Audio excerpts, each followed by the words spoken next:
Hi everyone, so this is the Nike Group's week 4 presentation for social media marketing, and this week we're going to be going over Nike's SWOT analysis.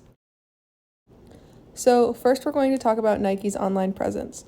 First of all, Nike has been known for many years for their super iconic sportswear and their powerhouse social media presence through their own accounts and through their sponsored athletes. Nike currently has a grand total of 318 different social media accounts, each of which are for different things or cater to specific regions that they are marketing to. Nike's main Instagram account is coming in hot with a staggering 132 million followers currently. Continuing about Nike's current online presence, Nike has been known to use their platform to launch a lot of different campaigns. In a recent service by SproutSocial.com, 9% of the consumer respondents felt like Nike was the best brand to follow on social media, which is pretty significant considering how many brands are available to follow on any platform.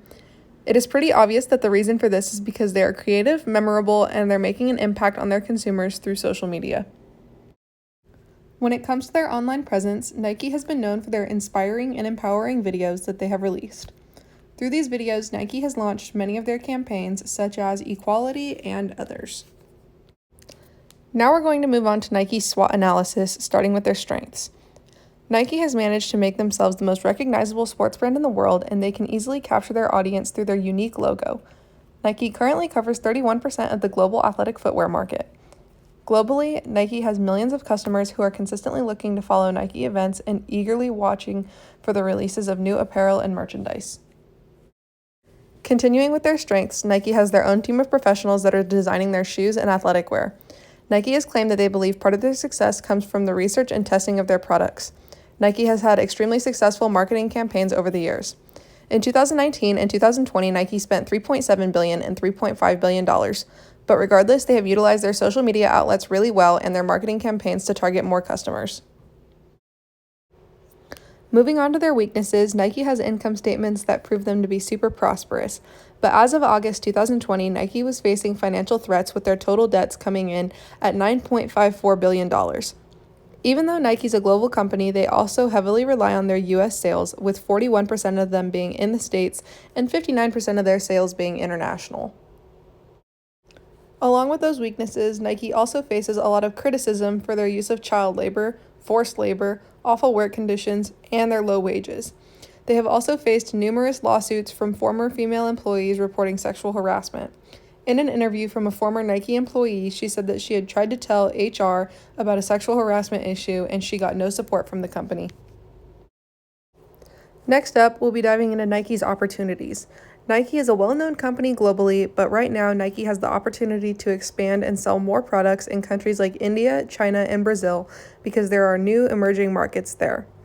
Nike has also recently cut ties with some retail and wholesale partners like Zappos, Dillard's, and others. This is in hopes of better positioning and a better customer experience.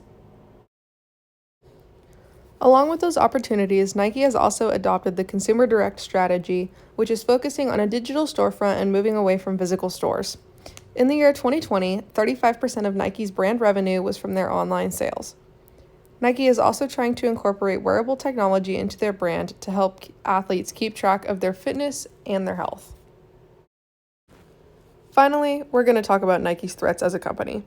They see a lot of counterfeit products, which takes away from their sales. They also see some competitive pressure. This means that new emerging brands or products are putting pressure on Nike to spend more money on marketing and advertising. They also see marketing budget pressure. Smaller brands like Adidas and Under Armour are spending comparably more money on marketing and advertising right now. There are also some currency foreign exchange risks. This means that Nike sees fluctuating foreign exchange rates because it operates globally. Along with the previous threats, Nike also sees threats in patent disputes.